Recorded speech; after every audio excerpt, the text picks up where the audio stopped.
Your dictation will start in 3 seconds. 3, 2, 1. Unfortunately, the proper development of affiliated colleges has not received the attention it deserves. The vast majority of them is in the private sector and is subject to its strengths as well as weaknesses. While some colleges in metropolitan areas are very big, about 45% have an enrollment of less than 500. As higher education is spreading to rural areas, the proportion of such institutions is tending to grow. As in size, they also show a very wide range in quality. Many of these institutions have low standards due to poor facilities and mediocre staff, while some are outstanding institutions which can compare favorably with university departments. Their finances are often unsatisfactory, especially because the grants in aid systems are generally out of date and often badly administered.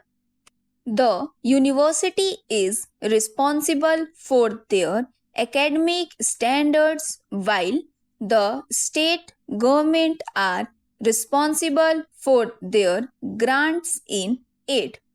The dichotomy also adds to their difficulties, especially because the close collaboration needed between the two is sometimes absent. Added to all this, there is often an unhealthy rivalry between university departments and affiliated colleges or between the colleges themselves. I am of the view that in the larger interests of improving standards in higher education, it is necessary to concentrate for the next 5 to 10 years on improving the quality of affiliated colleges. Several measures will have to be taken to this end. The location of colleges will have to be carefully planned so as to avoid the creation of small institutions which tend to be uneconomic and insufficient.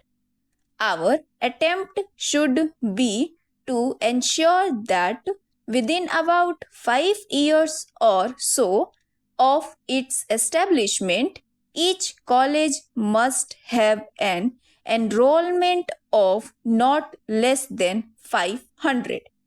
The courses to be provided in colleges should be carefully coordinated, especially where a town or city has more than one college.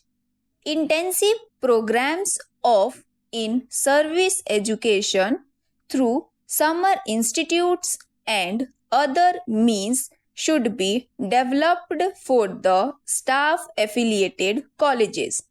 The system of grants in aid should be liberalized so that the colleges can afford to have adequate staff of high quality as well as good teaching facilities. The universities should strive to assist the colleges to supplement their facilities through common programs, and a much closer liaison should be built up between the universities and state governments in a common program to improve standards of colleges in the country. Delhi provide, I think, a good example of what the close collaboration between a university and its colleges should be.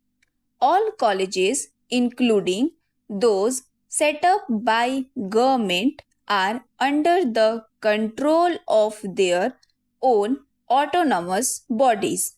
The remuneration qualifications of teachers in the colleges and university is the same and methods of recruitment are similar. The teaching programs are very well coordinated. The grants in aid is liberal and is given by the University Grants Commission on the recommendation of the university. The results of this approach have been outstanding, and the Delhi colleges have given a much better account of themselves than in many other areas. It would be a good thing if the Delhi model is adopted elsewhere, also in other metropolitan areas and big cities in the first instance, and then generalized to other areas in the light of experience gained. It would be untrue to my part as a university man if I did not share with you some of my ideas about the chief concerns of a college as a center of higher education in its educational work. The first thing that comes to my mind is its concern for the individual and the spiritual. This may sound a little out of fashion, but I feel it is a vital concern. There is a dangerous tendency to neglect the things of the spirit in the overemphasis of material welfare. The final justification of education is an enrichment of life for individual human beings and the full development of their spiritual potentialities.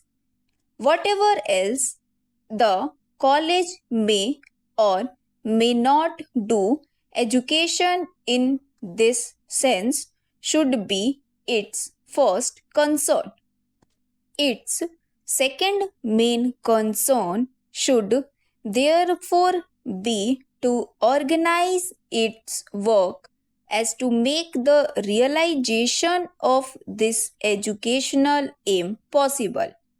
This implies mediation between the subjective mind of the educand and the objective mind concretized in the manifold goods of culture, mediation that is between the individual student and his culture, between him and the science, the arts, the technique, the religious, the moral and legal codes, the social forms, the institutions, the personalities in which human culture is embodied, stored as it were. But every mind cannot get its nourishment indifferently from any goods of culture. There must be a correspondence between the mind to be educated and the mind embodied in the goods of culture. The good college can never do too much to initiate the student into the process of self discovery of his inclinations and aptitudes, and to see that the goods of culture selected to educate him correspond to his mental relief, which is good for future.